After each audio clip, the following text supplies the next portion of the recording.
Good evening. आज हम यहाँ पर फिजिक्स में गति के नियम पढ़ेंगे। इससे पहले हमने सरल रेखीय गति, समतल में गति ये चैप्टर पढ़े। हमने उन चैप्टर में किसी कण की गति का अध्ययन किया, पर इस बारे में हमने कोई चर्चा नहीं की कि कण की गति किस कारण से उत्पन्न हुई। अर्थात जब किसी कण या पिंड की गति का अध्ययन किया जाए और उस गति को उत्पन्न करने वाले कारणों का अध्ययन न किया जाए कि गति क्यों कैसे उत्पन्न हुई है, तो जब गति के कारणों का पर ध्यान न देते हुए केवल गति का अध्ययन किया जाए तो फिजिक्स की ऐसी ब्रांच कहलाती है काइनेमैटिक्स। और जब किसी कण की गति को उत्पन्न करने वाले कारणों का भी अध्ययन किया जाए और गति का भी अध्ययन किया जाए, यानी जब गति को प्रोड्यूस करने वाले कारणों सहित गति का अध्ययन किया जाए तो तब फिजिक्स की ऐसी ब्रांच कहलाती है डायनेमिक्स। तो डायनेमिक्स वह ब्रांच है फिजिक्स की जिसमें गति को उत्पन्न करने वाले कारणों का भी अध्ययन किया जाता है और गति का भी अध्ययन किया जाता है। जबकि काइनेमैटिक्स जो हमने अभी तक पढ़ा उसमें गति का अध्ययन किया गया पर गति को उत्पन्न करने वाले कारणों का अध्ययन नहीं किया गया। आज हम इसमें गति के नियम पढ़ रहे हैं। इसमें हम ये भी देखेंगे कि गति जो है किस कारण से उत्पन्न हुई। तो जैसे ये कोई समतल है, इस समतल पर ये मानो कोई पिंड रखा है, जैसे पुस्तक है माना ये। अब ये पुस्तक यहां पर है तो ये यहीं पे रहेगी। अब अगर हम इसको इसकी स्थिति में परिवर्तन करना चाह रहे हैं तो हमें क्या करना पड़ेगा, या तो इस पर धक्का लगाना पड़ेगा या तो इसको खींचना पड़ेगा, या तो इसको खींचना पड़ेगा आगे की ओर,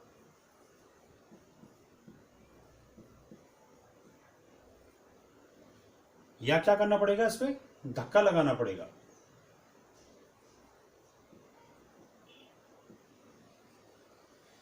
तो अर्थात कि हम इसे क्या करें, या तो खींचें, खींचने का मतलब है पुल, और धक्का दें यानी पुश। ठीक है, तो इसे हम ये भी कह सकते हैं कि अपकर्षण और अभिकर्षण। अपकर्षण और अभिकर्षण ये दो, जैसे खींचने को हम फिजिक्स में अभिकर्षण, आइए अपकर्षण। वैसे ज्यादा प्रचलित नाम ये धक्का और खींचना है, पुश और पुल है, पर फिर भी कि अगर किसी पिंड को अपनी स्थिति से विस्थापित करना है तो इसको या तो धक्का देना पड़ेगा या खींचना पड़ेगा। तो इसी धक्का या खींचने को हम क्या कहते हैं, बल कहते हैं। इसी को हम क्या कह देते हैं, बल। तो अर्थात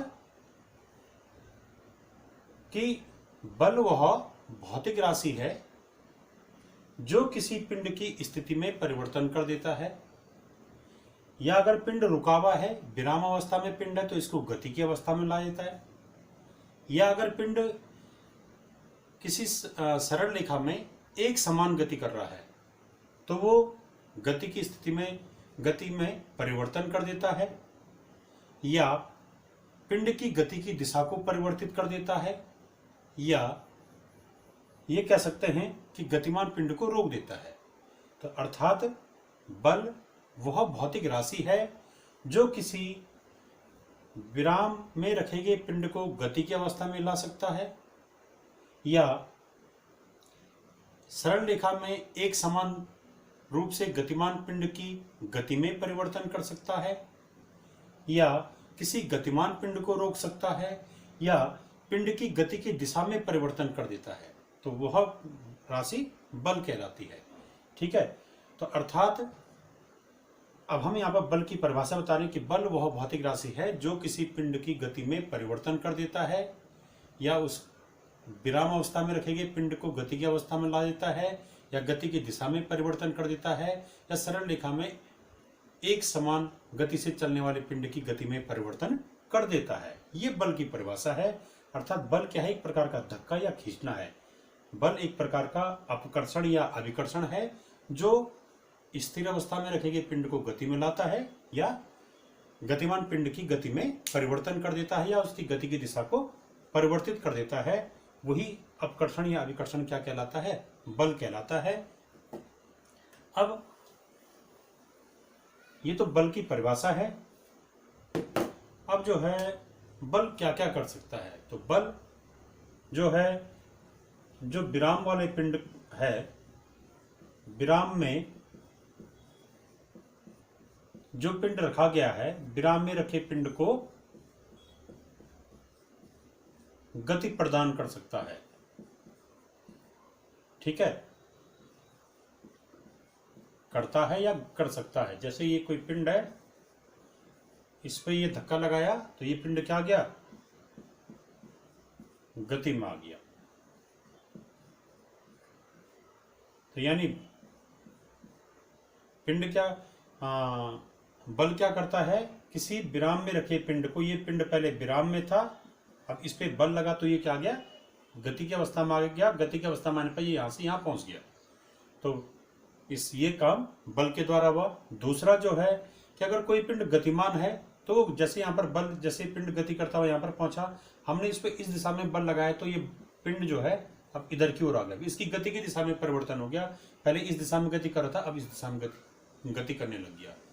तो पिंड बल क्या करता है? एक तो स्थिर अवस्था में रखेंगे पिंड में गति उत्पन्न कर सकता है, या गतिमान पिंड की गति की दिशा में परिवर्तन कर सकता है, या एक समान रूप से गतिमान पिंड की गति में परिवर्तन कर सकता है, और या हम ये कह सकते हैं कि दो पिंडों को आपस में जोड़ भी सकता है। जैसे बल लगाकर हम दो पिंडों को आपस में जोड़ भी सकते हैं।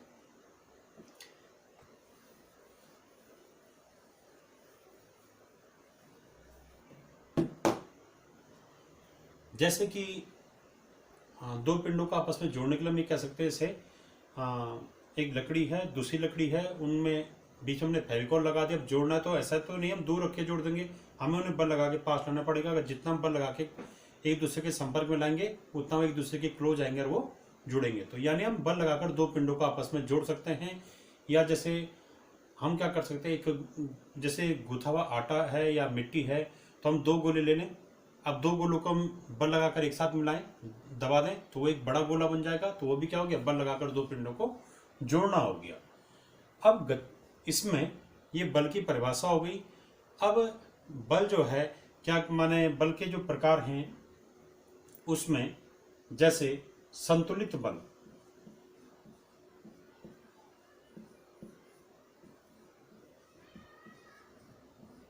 संतुलित बल किसे कहेंगे? तो संतुलित बल में क्या होगा कि ये जैसे कोई पिंड है, इस पिंड पर जैसे यहाँ पर किसी समतल में रखा है पिंड, तो इस पिंड का भार माना इसका द्रव्यमान है m, तो इसका भार क्या होगा? m इंटू जी। ये लंबवत नीचे की ओर कार्य करेगा, तो भार भी एक प्रकार का बल है। तो ये जो तल है, जिस तल पे पिंड रखा है, इस तल के द्वारा इस पिंड पर लंबवत दिशा में, तल के द्वारा लंबवत ऊपर की ओर, यहां पर क्या होगा? एक प्रतिक्रिया बल भी लगेगा।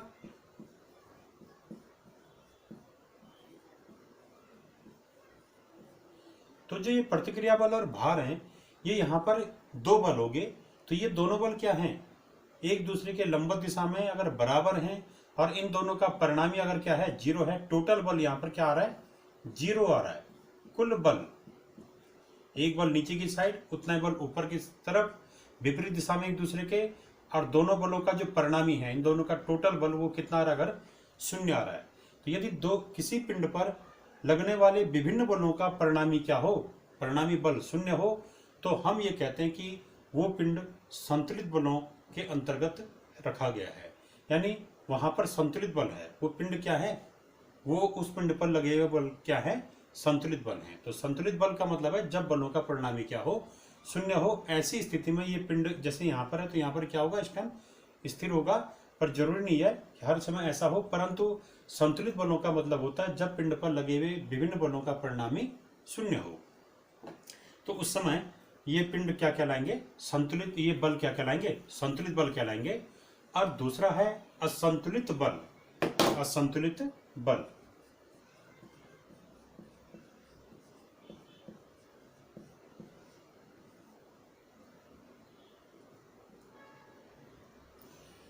तो असंतुलित बल का मतलब है कि जैसे ये कोई पिंड है, ये इधर की तरफ गति कर रहा था, गति के दौरान इस पर निश्चित ही कोई बल लगा होगा, माना F1 बल लगा, इसका भार mg नीचे की ओर है और इस पे प्रतिक्रिया बल R ऊपर की ओर है। तो यहाँ पर तीन बल है, एक बल प्रतिक्रिया बल ऊपर की ओर R, भार वाला बल नीचे की ओर और एक बल इधर की ओर लगा, जिसके कारण ये पिंड गति करते हुए यहाँ से यहाँ पहुँच गया माना। तो इस टाइम भी क्या हो रहा है, ये भार नीचे की ओर कार्य कर रहा होगा और ये इस पे लगने वाला प्रतिक्रिया बल ऊपर की ओर लग रहा होगा और ये गति इधर की ओर हो रही है। तो जब पिंड पर लगने वाले विभिन्न बलों का परिणामी शून्य न हो तो तब ऐसे बल असंतुलित बल कहलाते हैं। यानी यहां पर परिणामी बल शून्य नहीं होगा। जब पिंड पर लगे हुए विभिन्न बलों का परिणामी शून्य न हो तो तब ऐसे बल असंतुलित बल कहलाते हैं, और जब पिंड पर लगे हुए विभिन्न बलों का परिणामी क्या हो, शून्य हो, तब ऐसे बल संतुलित बल कहलाते हैं।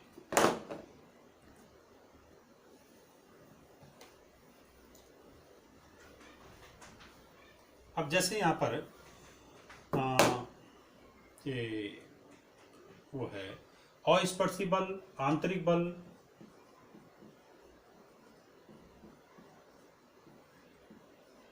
विभिन्न प्रकार के बल, अस्पर्शी बल, स्पर्शी बल, आंतरिक बल, ये कई प्रकार के बल हैं।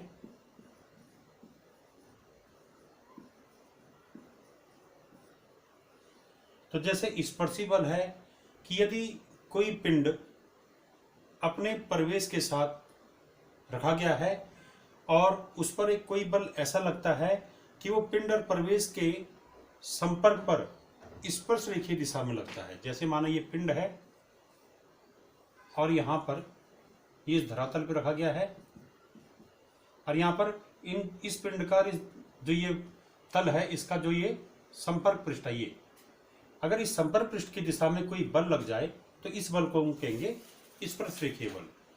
और ऐसा जैसे हम माना कैरम खेलने, कैरम में हम क्या करते हैं, कभी कभी स्ट्राइकर से गोटी पे हम शॉट मारते हैं, तो हम ये जैसे गोटी है और हमने इसको ये ऐसे में शॉट मार दी, या इसको स्पर्श रेखीय दिशा में बल लगा दें ऐसे, या हम बॉल पे हम बैट से जब हम शॉट मारते हैं बॉल पे तो वो भी स्पर्श रेखीय दिशा में लगता है। ऐसे ही या फुटबॉल पे हम किक मार रहे हैं तो फुटबॉल पे किक मारते समय भी हो सकता है कि वो किक स्पर्श रेखीय दिशा में लगे। या ऐसे ही स्ट्राइकर और गोटी वाला है तो स्ट्राइकर से गोटी पे जब हम स्ट्राइक करते हैं, मारते हैं, तो उस समय जो बल लगता है गोटी पे वो स्पर्श रेखीय दिशा में लग रहा है। अस्पर्शी बल, अस्पर्शी बल में क्या होगा कि पिंड और जो परिवेश है उनके संपर्क तल पर स्पर्श रेखीय दिशा में कोई बल नहीं लग रहा होगा, उसे हम कहेंगे अस्पर्शी बल। इसमें जो बल लग रहा होगा वो पिंड और धरातल के स्पर्श रेखीय दिशा में नहीं लग रहा होगा। और आंतरिक बल, आंतरिक बल का मतलब हुआ कि किसी पिंड के अंदर एक भाग के द्वारा दूसरे भाग पे लगने वाला बल, यानी किसी पिंड के विभिन्न भागों के मध्य जो बल लगता है वो आंतरिक बल है। जैसे अणुओं के मध्य लगने वाला बल है वो क्या हो गया, आंतरिक बल हो गया। या हम ये कह सकते हैं जैसे अस्पर्शी बल है तो अस्पर्शी बल में जैसे गुरुत्वाकर्षण बल, अस्पर्शी बल में क्या होगा, जरूरी नहीं है कि दो पिंड, जैसे ये सूर्य है और ये यहाँ पे पृथ्वी है, ये एक दूसरे को स्पर्श नहीं कर रहे हैं परंतु फिर भी इनके बीच बल लग रहा है। ठीक है, सूर्य जो है पृथ्वी को अपनी ओर गुरुत्वाकर्षण बल से अपनी ओर आकर्षित कर रहा है, ऐसे पृथ्वी भी सूर्य को गुरुत्वाकर्षण बल से अपनी ओर आकर्षित कर रही है। तो भले ये दोनों एक दूसरे के संपर्क में नहीं है, इनके बीच डिस्टेंस है, भौतिक रूप से एक दूसरे को टच नहीं कर रही है। तो उस समय यहाँ पर जबकि दो पिंड एक दूसरे के संपर्क में न हो तब भी उनके बीच क्या होता है, बल कार्य करता है, और इस प्रकार का बल कहलाएगा अस्पर्शी बल। जैसे गुरुत्वाकर्षण बल, ये क्या है, अस्पर्शी बल है, नॉन टेंजेंशियल फोर्स है। और ऐसे ही ये वैद्युत बल, जैसे धन आवेश और ऋणावेश के बीच लगने वाला वैद्युताकर्षण बल, या धनावेश धनावेश के बीच लगने वाला वैद्युत प्रतिकर्षण बल, या ऋणावेश ऋणावेश के बीच लगने वाला वैद्युत प्रतिकर्षण बल। इनमें क्या होता है कि जरूरी नहीं कि वो दोनों आवेशित कण एक दूसरे के संपर्क में हों, एक दूसरे से कुछ डिस्टेंस पे होंगे, तब भी उनके बीच वैद्युत बल लग रहे होंगे। यानी आवेशों के बीच लगने वाला वैद्युत बल भी क्या है? अस्पर्शी बल है।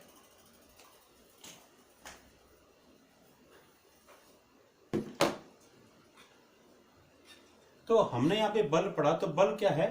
बल बहुत भौतिक राशि है जो किसी विराम वाले पिंड को, जैसे विराम वाला पिंड है, उसको गति की अवस्था में ला देता है, या गति में परिवर्तन कर देता है, या गति की दिशा में परिवर्तन कर देता है। जैसे हम देखें, माना यहाँ पर कोई ये फुटबॉल है, ये अपनी ये यहाँ पर स्थिर है। अब इसको अगर हम इस पर किक मारें तो किक मारने में क्या होगा?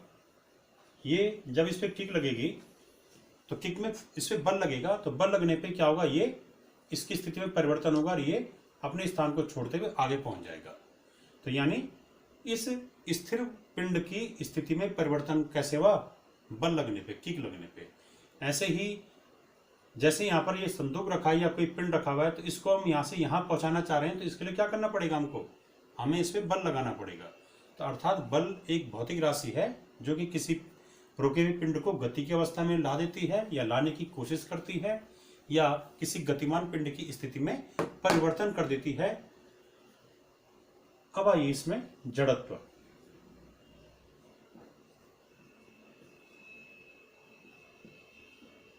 इनर्शिया।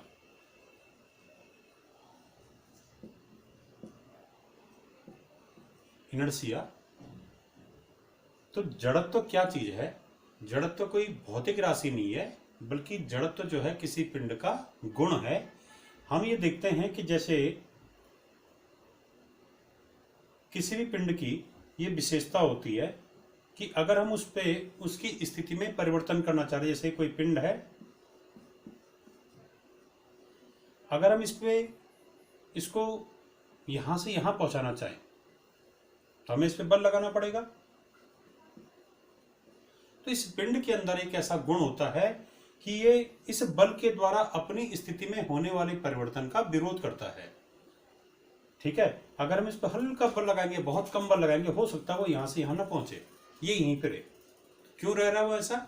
वो इसलिए कि इस बल लगाने पे इसकी स्थिति में परिवर्तन लाने की कोशिश की जा रही है। तो उसी समय क्या होगा? इस पिंड के अंदर एक गुण ऑटोमेटिकली प्रोड्यूस हो जाएगा जो कि इस बल के द्वारा होने वाले परिवर्तन का विरोध करेगा।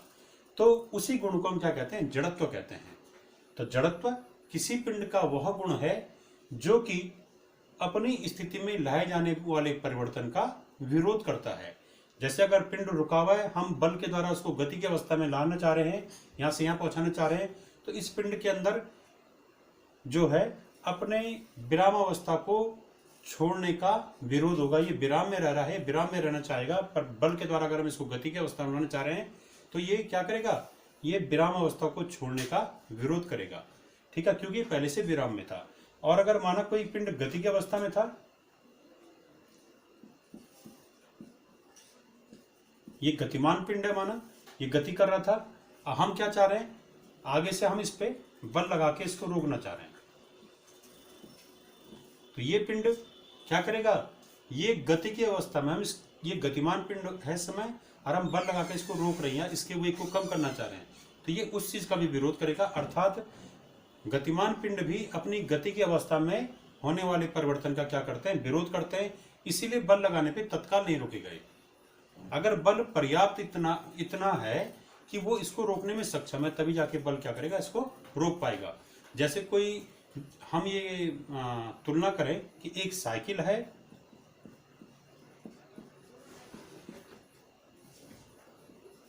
और एक ट्रक है, दोनों हमारी ओर आ रहे हैं, और हम क्या करें कि हाथ लगा के इसको रोकना चाहें, तो साइकिल को तो हम रोक देंगे उतने ही बल से, परंतु उतने ही बल से अगर हम ट्रक को रोकना चाहें तो हम ट्रक को नहीं रोक पाएंगे। ठीक है, क्यों?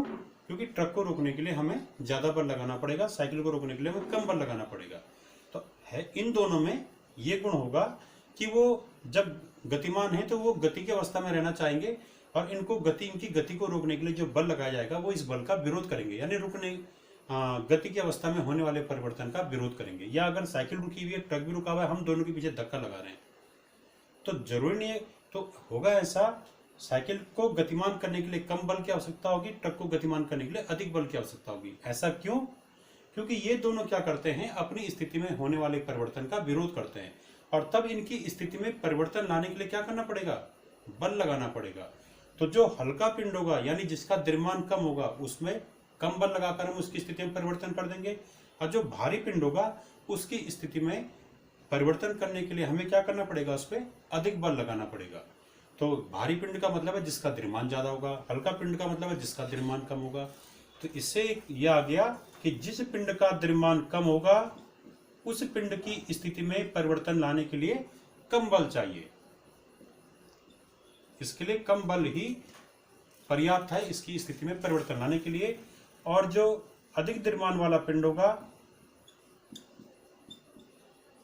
जैसे ट्रक है, ट्रक का द्रव्यमान साइकिल की तुलना में अधिक है, तो इसकी स्थिति में परिवर्तन लाने के लिए हमको अधिक बल की आवश्यकता होगी, क्योंकि ये कम बल का क्या कर देगा, विरोध कर देगा, जिससे कि हम इसकी स्थिति में परिवर्तन नहीं ला पाएंगे। तो यहां से एक बात निश्चित हो गई कि जो कम द्रव्यमान वाले पिंड हैं उनकी स्थिति में परिवर्तन करने के लिए कम बल की आवश्यकता होती है, जबकि अधिक द्रव्यमान वाले पिंड की स्थिति में परिवर्तन करने के लिए अधिक बल की आवश्यकता होगी।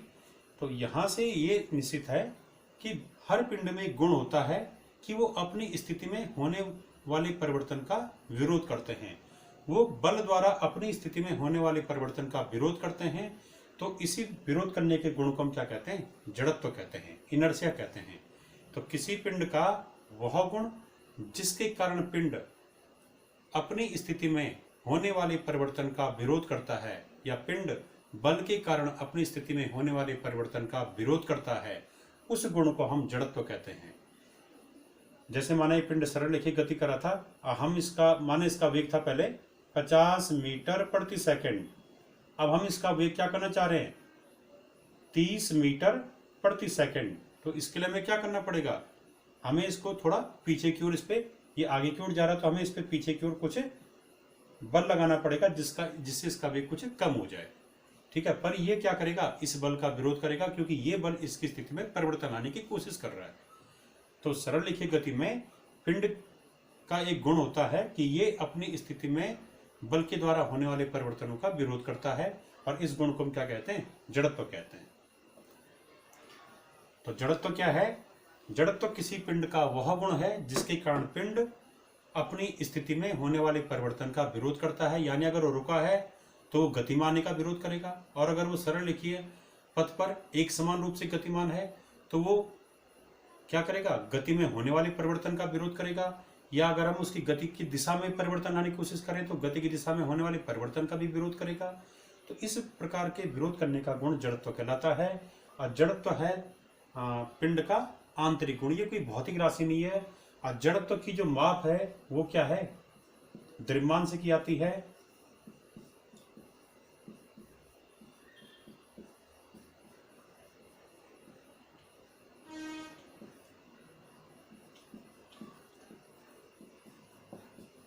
यानी जिस पिंड का द्रव्यमान ज्यादा होगा उस पिंड का जड़त्व भी ज्यादा होगा, क्योंकि वो ज्यादा विरोध करेगा अपनी स्थिति में होने वाले परिवर्तन का। और जिस पिंड का द्रव्यमान कम होगा उसका जड़त्व भी कम होगा, क्योंकि वो अपनी स्थिति में होने वाले परिवर्तन का विरोध ज्यादा नहीं कर पाएगा। और इसका जो है कोई मात्रक नहीं है, क्योंकि भौतिक राशि नहीं है, ठीक है। ये पदार्थ का एक आंतरिक गुण है। और इसमें 3 प्रकार का जड़त्व होता है। विराम का जड़त्व, विराम के जड़त्व में क्या होगा, पिंड हमेशा विराम, अगर पिंड विराम में है, रुका हुआ है, तो वो हमेशा अपनी विराम स्थिति को रखने की कोशिश करेगा, ये गतिमान का विरोध करेगा। तो ये विरोध करने का जो गुण है वो कहलाएगा विराम का जड़त्व, यानी वो विराम में रहने की कोशिश कर रहा है। दूसरा गति का जड़त्व,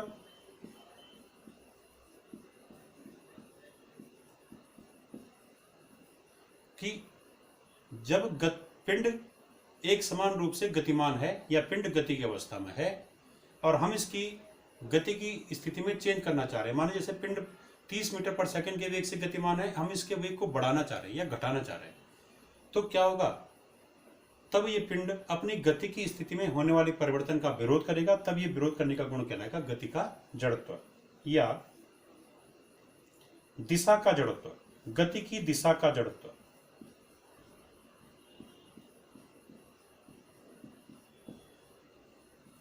जैसे कोई पिंड पूर्व दिशा की ओर गतिमान था, यहाँ पे कोई पिंड पूर्व दिशा की ओर गतिमान था और हम इसको क्या करना चाह रहे हैं? हम इसको अब उत्तर पूर्व दिशा में गतिमान करना चाह रहे हैं। ठीक है, ये पूर्व की दिशा में गतिमान था, अब हम इसको उत्तर पूर्व दिशा में गतिमान करना चाह रहे हैं। ठीक है, इधर क्यों लाना चाह रहे हैं? तो अर्थात हम गति की दिशा में परिवर्तन करना चाह रहे हैं। तो उस समय भी ये पिंड क्या करेगा? अपनी गति की दिशा में होने वाले परिवर्तन का विरोध करेगा। तो उस प्रकार का विरोध करने का गुण कहलाएगा दिशा का जड़त्व। कि जब पिंड अपनी गति की पूर्व दिशा में ही गति करना चाहता है, तो उस समय उसकी गति की दिशा में परिवर्तन करने के लिए लगाया गया जो बल होता है, ये उस बल का विरोध करता है। और विरोध करने का यही गुण क्या कहलाता है? गति की दिशा का जड़त्व कहलाता है। तो आज हमने यहाँ पर फिजिक्स में बल और जड़त्व के बारे में पढ़ा। अब इसके बाद हम आगे पढ़ेंगे गति के नियम। इसको जो है हम यहाँ पे अगले वीडियो में पढ़ेंगे। Thank you.